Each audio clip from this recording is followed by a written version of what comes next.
Dear Patriots, before the news starts, please subscribe to our patriotic channel by clicking the subscribe button. Give us a thumbs up to this video. Don't forget to leave your opinion below in the comments section. Share the news on Facebook and Twitter so you friends see it. Thank you. This is the only poll that matters this year, and it shows Trump winning big. Trump was king of the ballot box in 2016, and he still is in 2017. After a chaotic year of elections in 2016, this year has been relatively quiet. Only a few races were held this year, thanks mostly to cabinet appointments made by Donald Trump. Democrats tried to use these races as referendums on Trump and failed badly. Republicans held every seat despite the millions of dollars funneled into the opposition. So Democrats have stopped spotlighting these post-Trump races, because Trump continues to win. But there's one major race left this year, and it was supposed to be a nail-biter. The Virgina governor's race between Republican Ed Gillespie and Democrat Ralph Northam has been close all year. Then, in early October, Donald Trump endorsed Gillespie. He's now up by 8 points, according to the Daily Caller. The media like to call Trump toxic, but the opposite is true. With only 2 weeks left to go, Gillespie looks like a shoo-in, and he has Donald Trump to thank. Comment Trump wins. And share if you think Trump is still a winner. Because Trump wins where it matters.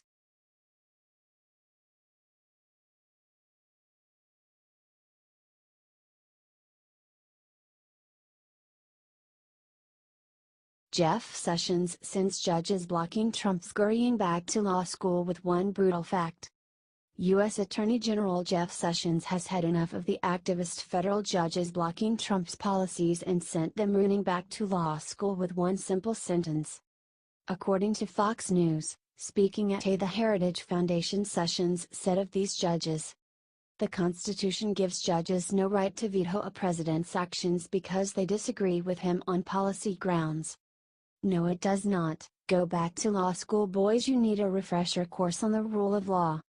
Today, more and more judges are issuing these lawless nationwide injunctions, and in effect, single judges are making themselves super legislators for the entire United States, Sessions added to devastating effect.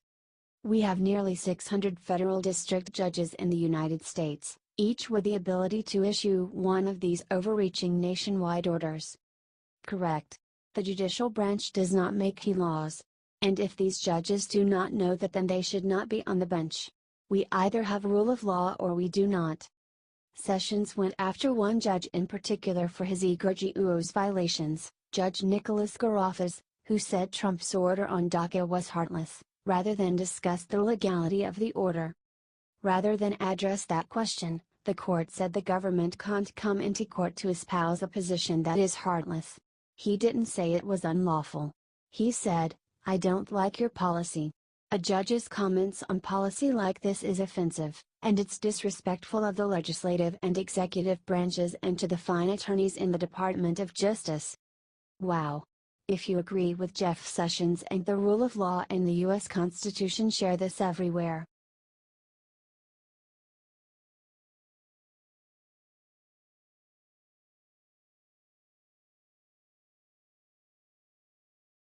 Trump just came out and pointed out something massive buried in the JFK Files.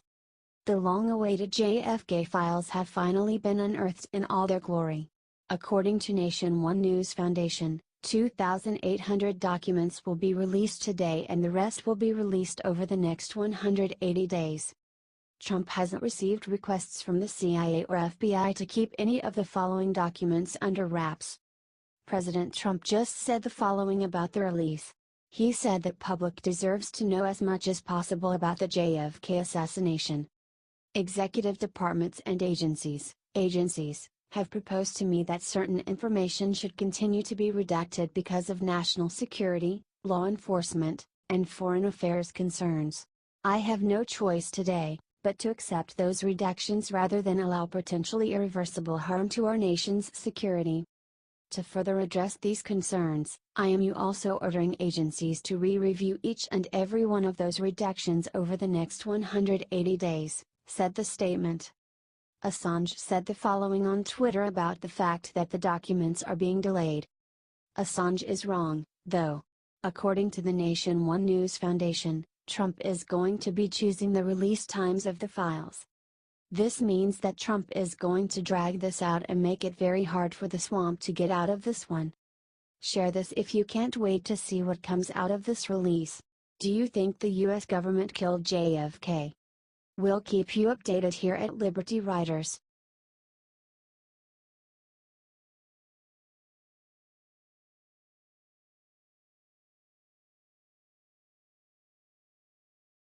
Moments ago, Trump left the room in tears when he revealed his heartbreaking secret. President Trump gave an incredible speech Thursday evening declaring the opioid epidemic a national crisis. During his speech, the president invoked the memory of his older brother Fred Trump Jr., who died from alcoholism at the young age of 43 in 1981. It was a tender moment for a president who is usually known for his brashness and tough talk. He said, "I learned myself. I had a brother Fred. Great guy. Best looking guy, best personality, much better than mine.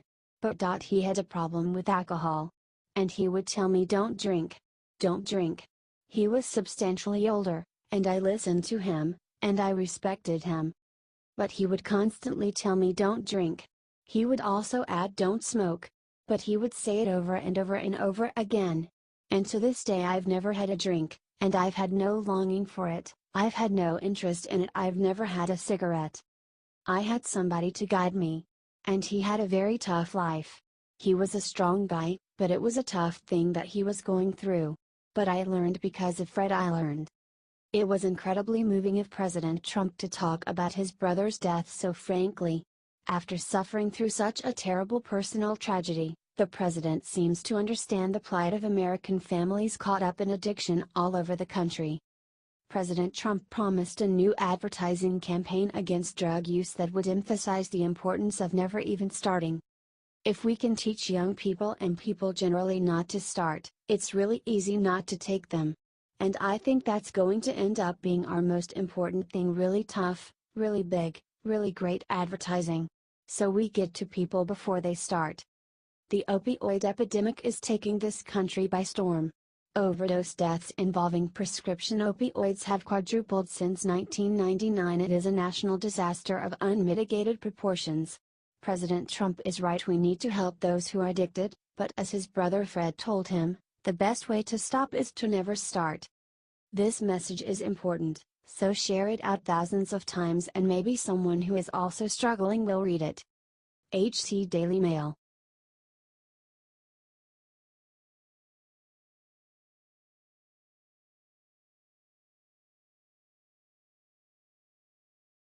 Ron Rosenstein breaks silence, admits one thing that proves Trump's innocent of everything. The truth shall set Trump free, or in the case of the Democrats, the truth shall make them cry. The left has gone all in on Bob Mueller's Russia investigation. They hold out hope, despite all evidence to the contrary, that the Trump-Russia collusion story will pan out and bring down the president. They haven't really thought it through because the Republicans would still be in control of everything. But they are out there still waiting with bated breath for Bob Mueller to get off his broom and deliver them from supposed evil. Or they were. That is all over now. Because Bob Mueller's boss, Deputy Attorney General Rod Rosenstein, just officially turned the liberal Russia dream into their worst nightmare. Speaking to the Washington Post, Rosenstein put an end to the nonsense, saying simply that it takes a lot more to influence Americans than a few ads on Facebook. You know, American citizens are pretty savvy, and they decide who to vote for. I don't think they'd be influenced by ads posted by foreign governments, Rosenstein said. I think people are more thoughtful about that in the way that they make their decisions. Then he said the words that liberals across America are desperate to avoid but must confront if they want to move on and enjoy the next 8 years. I think what people need to keep in mind is that there's a distinction between people trying to sway American elections and succeeding in swaying American elections. Correct. If this guy says it didn't happen, one must wonder why we are still investigating at all. Share if you agree that Trump's going to serve 2 terms.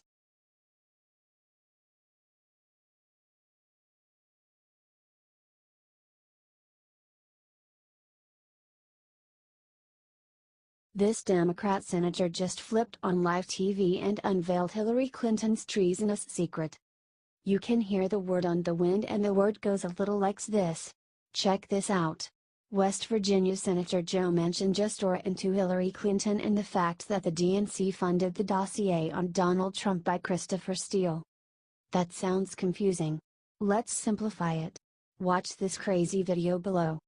This means that the DNC and Hillary Clinton colluded to create the document that was then used to assign Special Counsel Mueller. Steele relied on Russian sources along with some Kremlin official. It is very possible now that Clinton cash went to Russian operatives that helped develop the dossier, says the Daily Caller. See more, see what Jeff Sessions did yesterday that Hillary Clinton hates even more. Share this if think that it is time for the DNC and Hillary Clinton to pay for their crimes. They have been caught red-handed colluding with the Russians. Get this out there now.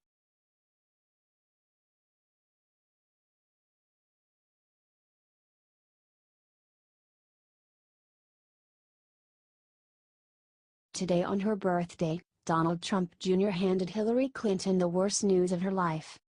Donald Trump Jr. just outdid himself and trolled her with an epic happy birthday. The tweet immediately went viral. The gag order against the FBI informant that has information that shows that Hillary Clinton's State Department took bribes from the Russians to make the Uranium One deal happen. Here is what Jim Hoft from the Gateway Pundit wrote. Share this to wish Hillary Clinton a happy birthday. This woman needs to be put away for this. If some people in this country can get away without justice, then there are no laws at all. God bless the United States.